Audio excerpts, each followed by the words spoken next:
liebe Hausbauhelden, in dieser Haustour zeigen wir euch ein ganz individuell geplantes Fertighaus in sehr moderner Architektur mit Flachdach und Rundstahlstützen angelehnt an den Bauhausstil. Von außen zeigt sich das Kundenhaus von Weber-Haus sehr geradlinig. Innen ist es dafür überraschend wohnlich und gemütlich. Ihr dürft gespannt sein und wie das alles aussieht, schauen wir uns heute zusammen an.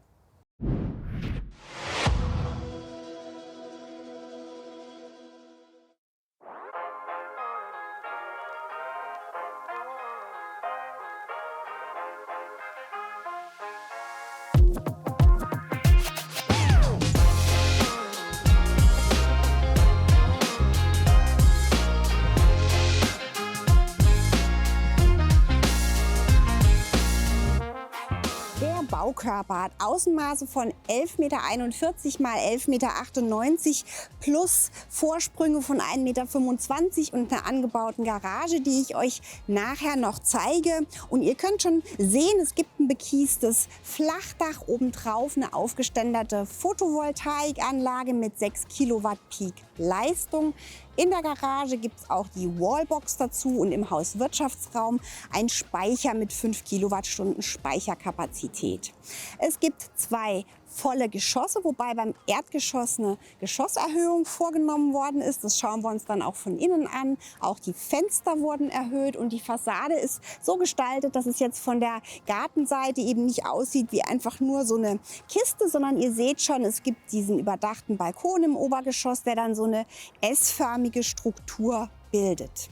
Ganz typisch ist dann, dass wir hier so eine Rundstahlstütze haben. Das ist 220 mm Durchmesser, ist weiß pulverbeschichteter Stahl. Das sieht irgendwie sehr elegant und sehr schön aus. Und was wir jetzt hier draußen sehen, das Ganze hat 213 Quadratmeter Wohnfläche und steht auf einem 1800 Quadratmeter großen Grundstück. Die Außengestaltung, das Baupaar wohnt hier seit etwas mehr als 1,5 Jahren, ist noch nicht ganz fertig. Auch innen sind noch so ein paar Sachen, die sie selber machen wollen. Das heißt, wir schauen uns Work in Progress an. Aber hier draußen, diese Terrasse, finde ich, ist wunderschön geworden. Das sind fast 60 Quadratmeter Fläche. Wir haben hier so ein pflegeleichter, also relativ pflegeleichtes Feinsteinzeug in Travertinoptik. Das ist ein Naturstein. Und ihr seht schon, also die Stufen und auch die Beeteinfassungen sind dann in echtem Naturstein gemacht, also in Travertin. Zusammen mit diesen Olivenbäumen gibt das Ganze so ein bisschen was Mediterranes. Und lustig ist, die Bauherrin hat mir erzählt, sie steht eigentlich mehr so auf mediterranen Landhausstil und der Bauherr hat es eben alles ganz geradlinig. Und man hat sich da so ein bisschen geeinigt. Außen ganz gerade, weiß und grau gestaltete Fassade und innen kommt gleich eine ganz schöne Überraschung. Aber jetzt gucken wir uns das erstmal weiter von außen an. Was gleich auffällt, es gibt diese ganz großen Elemente, das sind Kunststofffenster, die sind tatsächlich in RAL 7016, das ist Anthrazit. Außen und innen sind sie weiß, damit verschmelzen sie innen in das ganz helle Farbkonzept. Und was wir jetzt gerade hier schon sehen, ist eine Entwässerung. Die kommt an der Stelle raus. Tatsächlich läuft da aber nicht viel raus. Das ist jetzt die Entwässerung von diesem Flachdachbalkon. Und der ist natürlich überdacht. Ihr könnt es nachher von oben auch sehen. Das ist Bankierei auf Kies. Das heißt, da kommt jetzt auch nicht viel an Wasser runter. Weil der Bauherr sagte mir, es war ihm ganz wichtig, dass er nicht so Wasser- und Entwässerungsrohre irgendwo mitten an der schönsten Seite des Hauses hat. Das heißt, hier auf der Seite und auf der Vorderseite kommt gar keine Entwässerung runter. Sowas wird in der Regel von den zuständigen Fachplanern anders geplant. Und er hat sich eben bewusst dafür entschieden. Er hat gesagt, da tropft es ab und zu mal raus, da steht die Pflanze drunter, ist kein Problem. Warum erwähne ich das? An der Seite seht ihr, jetzt kommt da so ein Fallrohr runter. Da stört es nicht. Das ist eben die Seite. Man kann das Haus hier komplett umlaufen. Ich finde, das ist total schön gemacht. Hier auch die Einfassung in Travertin, dieser helle Kies und dann die Fliesen, die auch innen innen nochmal übrigens auftauchen in der Optik, aber natürlich von einem anderen Hersteller sind. Was man hier sieht, sind die erhöhten Fenster. Die Geschosshöhe im Erdgeschoss wurde erhöht auf 2,87 Meter Rohbauhöhe und dann ist eben die Rohbauöffnung von diesen Fenstern auch fast 2,50 Meter hoch. Und ihr seht auch hier jetzt schon diese Austrittsstufe in Granit. Das ist ein schwarzer Granit, so ein Padang ist bei dem Hersteller auch schon im Standard drin. Das ist sehr hochwertig und sehr stabil und passt natürlich auch hier sehr schön rein. Wie gesagt, hier kommt dann die Dachentwässerung runter. Auf der anderen Seite gibt es auch nochmal 2 Fallrohre und hier sind wir jetzt schon auf dem kleinen Küchenbalkon angekommen. Hier gibt es nochmal eine Wand, die auch 1,25 Meter rausspringt, sodass man hier also erstens einen überdachten Bereich hat für den Balkon, also auch eine überdachte Austrittsschwelle aus der Küche raus. Man hat Sichtschutz zur Straße hin.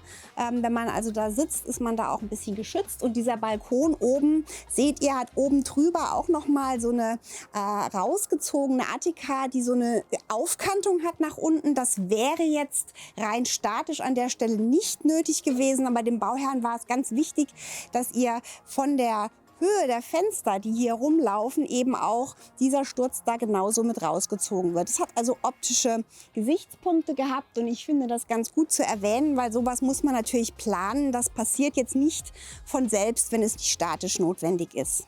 Was auch sehr schön ist, ist hier dieses eingespannte Ganzglasgeländer. Das habt ihr auch auf der anderen Seite oben am Balkon schon gesehen. Das ist eine Bauherrenleistung, kam in dem Fall jetzt nicht vom Anbieter selbst. Und hier auf der Terrasse haben wir jetzt genau wie oben auf der Terrasse vorm Bad dieses Bankireiholz. Ihr könnt euch die Farbe schon mal angucken. Hier, wo das stark besonnt ist, wird das dann im Laufe der Zeit, wie gesagt, 1,5 Jahre ist es jetzt bewohnt, etwas heller, aber grundsätzlich ist es ein Holz, das sehr, sehr witterungsbeständig ist. Und jetzt gucken wir mal hier um die Ecke zum Eingangsbereich.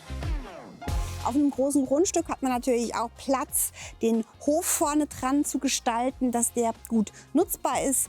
Hier ist es jetzt so, dass der Hof geschlossen wird an einer Seite von dieser großen Doppelgarage, die noch mal etwa 6 mal 10 Meter ist. Und das Besondere ist, die ist auch vom Haushersteller mitgebaut, mitgeliefert. Der Vorteil ist, dass man dann eben innen ganz einfach auch einen Anschluss machen kann und außen ans Haus und das Ganze wirklich aus einem Guss ist. Wir schauen dann nachher auch von innen noch mal kurz rein. Die Bauherren sagten schon, sie laufen praktisch nur durch die Garage rein und bräuchten den Hauseingang gar nicht. Noch einen Tipp, den die Bauherren mitgegeben haben. Sie haben jetzt die Fassadenaufteilung hier mit sehr viel Glas gegliedert. Das sind alles bodentiefe Elemente. Das sieht sehr, sehr schön aus. Hier sind die jetzt abgesetzt und zusammengefasst mit diesen grauen Streifen. Wenn ihr den Grauton wissen wollt, schreibt es mir in die Kommentare, beantworte ich euch gerne. Das ist eine 6-stellige Nummer, die ich mir jetzt nicht 100% merken kann. Und ihr seht schon, jetzt ist es eben auch sehr schön, dass dieses eingespannte, zurückversetzte Ganzglasgeländer hier weiterläuft mit diesen Ganzglas-Absturzsicherungen vor den öffnbaren bodentiefen Elementen im Obergeschoss. Bevor wir reingehen, ein Wort zur Hofgestaltung, weil da fragt er ja auch immer nach. Man hat sich entschieden, das hier in Sichtbeton zu machen. An dem Tag, als es betoniert wurde, hat es wohl so ein richtiges Sommergewitter gegeben. Deshalb ist die Oberfläche hier nicht glatt, sondern sehr rau. Und die Bauherren wollen das jetzt nochmal abschleifen und auch versiegeln lassen, weil ansonsten ist der Beton eben sehr, sehr empfindlich gegen Flecken und Verfärbungen. Das hatten wir ja schon öfter, das Thema. Macht also Sinn. Ich finde es sehr schön, dass es hier diese Unterteilungen gibt. Das hat natürlich was mit der möglichen Schalgröße zu tun und dass man da eben auch Dehnungsfugen hat. Und das wurde dann hier eben als Gestaltungselement genutzt, mit diesem hellen Travertinstein Kies aufgefüllt und dadurch ist die Außenanlage, finde ich, wirklich sehr, sehr schön geworden. Und jetzt schauen wir mal, wie es drin weitergeht.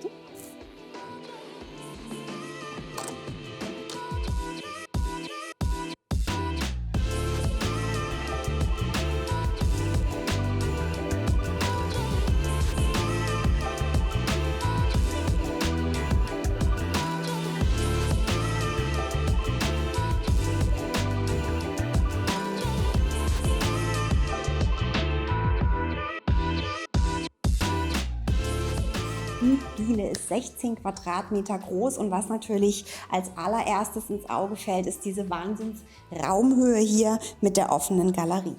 Das sind hier bis zu 5,80 Meter, weil das Ganze über 2 Geschosse offen ist. Ansonsten ist die lichte Raumhöhe hier im Erdgeschoss 2,67 Meter.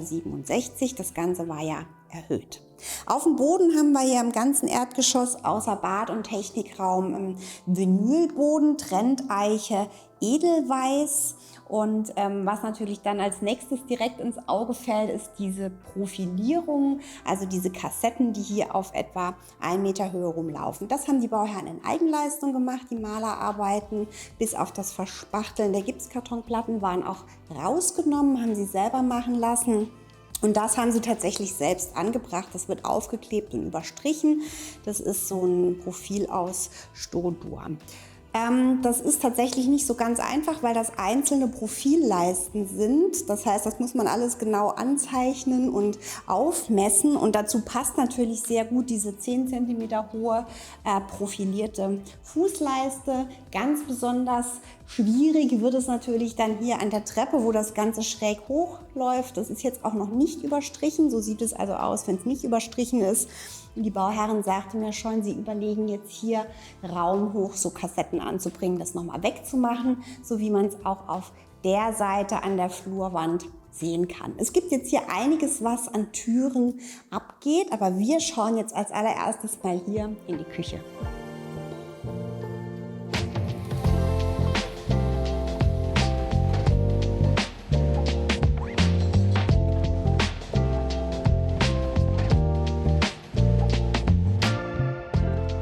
Die Küche ist als separate Küche geplant und ist mit 18,3 Quadratmetern sehr geräumig. Es ist ein langer, eher schmaler Raum. Diese Zeile hier, das sind 4,20 Meter.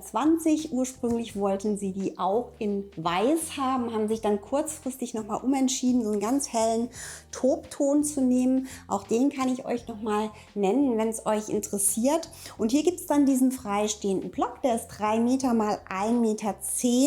Und das war übrigens auch die maximale Größe, die möglich war für diese wunderschöne Keramik-Arbeitsplatte in weißem Marmoroptik, um die eben an einem Stück zu haben und nicht irgendwo einen Schnitt drin zu haben. Das ist sehr schön mit den eingelassenen Waschbecken und hier dann auch mit dem Kochfeld, mit dem Abzug nach unten. Der Abstand hier sind 87 Zentimeter, sodass das hier von der Entfernung alles wirklich wunderbar funktioniert. Und dann haben wir hier diese wunderschönen großen Glaselemente. Hier ist es ein Drehkippbeschlag. Ihr seht auch schon, das Ganze ist ein Smart Home mit einer Sicherheitsanlage. Da oben sind so Fensterkontakte drin. Hier ist die große Hebeschiebetür raus auf die Terrasse. Und da gibt es jetzt 2 Sachen, wo die Bauherren sagten, das würden sie vielleicht im Nachhinein ein bisschen anders machen. So einen richtigen Essplatz in der Küche zu haben, wäre eigentlich schön. Deshalb kommt hier nochmal so eine etwas höhere Platte hin, dass man hier eine Sitztheke hat, wo man eben auch mal zu zweit noch eine Kleinigkeit essen kann.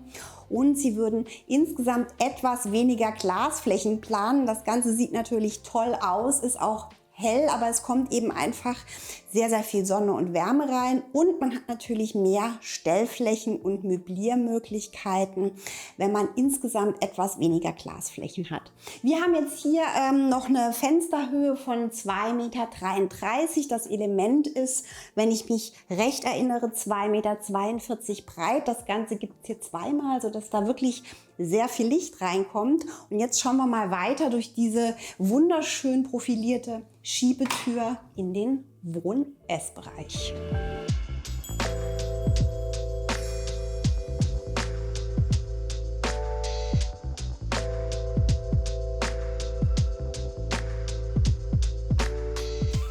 Der Wohn-Essbereich ist über diese sehr schöne Schiebetür abgetrennt. Die ist nur hier oben in der Schiene aufgehängt. Auf dem Boden braucht man da keine Schiene. Das finde ich persönlich ganz schön und ganz praktisch. Man kann eben die Küchendünste komplett aussperren. Und dieser Wohn-Essbereich sind etwa 48,6 Quadratmeter.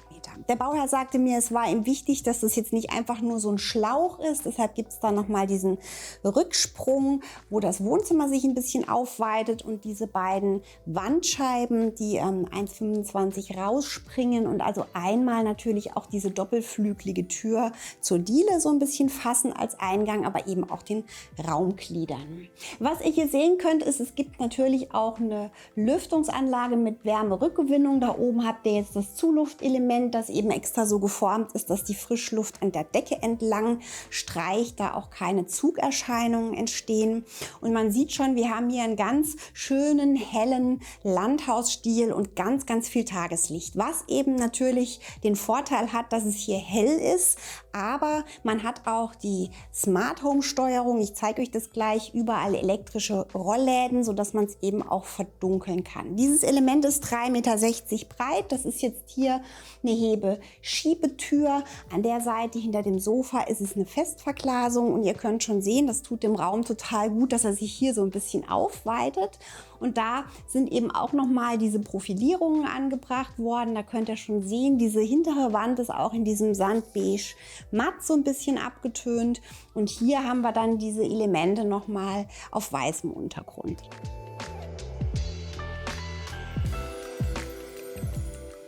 Durch diese doppelflügelige Tür kommen wir jetzt wieder zurück in die Diele. Auch das ist sehr schön, dass man es eben hier abtrennen kann. Dann hat man den Raum wirklich ganz ruhig und für sich. Und hier könnt ihr jetzt sehen, ist mal an der Wand unter der Treppe dieses Akustikprofil angebracht. Das ist auf weißem Vlies diesmal und auch in weiß. Da sind die Bauherren auch noch am Überlegen, ob sie das so lassen. Dann kommt da natürlich auch noch eine Leiste hin und das kann noch mal gestrichen werden. Und das zur Treppe möchte ich euch auch noch was sagen. Das ist nämlich auch eine gute Idee. Das ist einfach eine Betontreppe, die liefert der Haushersteller auch. Der hat ja auch eine eigene Kellerfertigung, macht dann diese Treppe, die wird beim Rohbau gleich hier mit eingesetzt. Die ist dann gestrichen und weil eben die Unterseite ja beim Beton so ein bisschen porös ist, hat man dann hier einfach nochmal so ein Vlies drunter gemacht und die Bauherren haben sich dafür entschieden, weil sie eben das Fußbodenmaterial hier auch auf der Treppe haben wollten.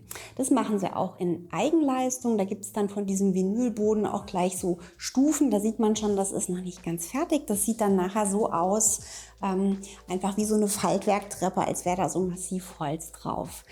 Dann ist auch in Bauherrenleistung sehr schön dieses Hafengeländer gemacht. Da kam dann tatsächlich der Schlosser und hat die Löcher hier von oben in die Betontreppe reingebohrt, diese Stahlstäbe da reingesetzt. Da ist dann ein Echtholzgeländer drauf und das ist eine sehr, sehr schöne Lösung. Und dann kriegt man es eben auch hin, dass man den Belag hier von diesen Treppenstufen und vom Boden wirklich in einem hat. Bevor wir jetzt hier nochmal den Technikraum angucken, schauen wir hier einmal ganz kurz ins Gästebad, das mit 4 Quadratmetern Platz für alles bietet und sogar noch eine begehbare Dusche hat. Also eine bodengleich begehbare Dusche. Das heißt, die ist durchgefliest. Wir haben hier sehr, sehr schön wieder Fliesen in Travertin-Optik an der Wand und auf dem Boden. Das ist jetzt ein anderer Hersteller als draußen, aber man hat extra geguckt, dass das ein sehr ähnliches Produkt ist optisch. Diese Dusche ist jetzt 90 x 95 cm, die wird nicht oft benutzt. Wenn man die jetzt täglich benutzt, braucht man hier natürlich noch einen Spritzschutz. Aber da es jetzt hier auch nur die Handbrause gibt und keine Regendusche von oben, funktioniert das so für den Ab- und Zugebrauch auch so sehr gut und das sieht natürlich so viel schöner aus. Ansonsten noch erwähnenswert ist, dass es diese Fliesen dann eben auch gleich in dieser Fischgrät-Variante gibt. Das heißt, diese schmalen Fliesen, die dann im Fischgrätmuster verlegt werden können, was ich sehr, sehr schön finde. Und hier eben an der Rückwand dann umlaufend auch. Hier hat man das jetzt auch so hingekriegt. Dahinter ist der Technikraum, dass man jetzt hier nicht so eine Vorwandinstallation hat, die rausspringt, sondern das hier eben flächenbündig hat, was ich sehr schön finde. Und hier sieht man jetzt dieses schmale, bodentiefe Fensterelement direkt neben der Haustür. Das ist auch, soweit ich sehe, doch, man könnte es sogar kippen. Aber auch hier hat man ja wieder die Abluft von der Lüftungsanlage, sodass man das eben auch mit einem schönen Vorhang hier abdecken kann und trotzdem hier immer frische Luft drin hat. Und jetzt schauen wir um die Ecke noch schnell in den Technikraum. Wir gehen heute aus Privatsphäregründen nicht nach oben. Ich bitte euch, das zu akzeptieren. Aber jetzt schauen wir uns noch diesen sehr praktischen Durchgang über den Hauswirtschaftsraum und die Garage nach draußen an. Dieser Hauswirtschaftsraum ist 13,5 Quadratmeter. Bei Bau auf Bodenplatte ist das sehr, sehr sinnvoll. Ihr könnt sehen, hier ist Platz für das große Gerät. Das ist Heizung, Warmwasserbereitung. Da ist auch die Lüftungsanlage mit Wärmerückgewinnung mit drin und es ist eine Fußbodenheizung, die eben nicht nur heizen, sondern auch kühlen kann. Alles in einem Gerät, das innen aufgestellt ist, braucht ein bisschen mehr Platz. Dadurch hat man aber auch draußen nichts stehen. Ansonsten ist hier noch Platz für den Photovoltaikspeicher, für Waschmaschine und Trockner. Es gibt hier noch Stellfläche und Stauraum. Außerdem hat man hier noch mal ein Fenster, dass da auch Tageslicht ist. Und die Bauherren sagten, sie benutzen eigentlich fast nur diesen Eingang. Wenn sie dann von der Garage kommen, dann kann man da auch die dreckigen Schuhe abstellen. Und das ist einfach super praktisch. Ihr seht, da gibt es eine Stufe. Das hängt natürlich damit zusammen, dass das Haus auf einer hochgedämmten Bodenplatte steht als KfW-Effizienzhaus 40 plus. Und damit sind wir jetzt auch schon am Ende angekommen. Ich hoffe, ihr konntet ein paar Ideen mitnehmen, habt Lust bekommen auf moderne Architektur. Wir haben für euch wie immer einen Link in die Hausdatenbank, wo ihr euch die Grundrisse anschauen könnt, da unten drin. Und wenn ihr noch weitere Videos von uns schauen wollt, dann abonniert doch unseren Kanal. Am besten mit Glocke, denn dann verpasst ihr auch alle weiteren Videos nicht von und für Hausbauhelden.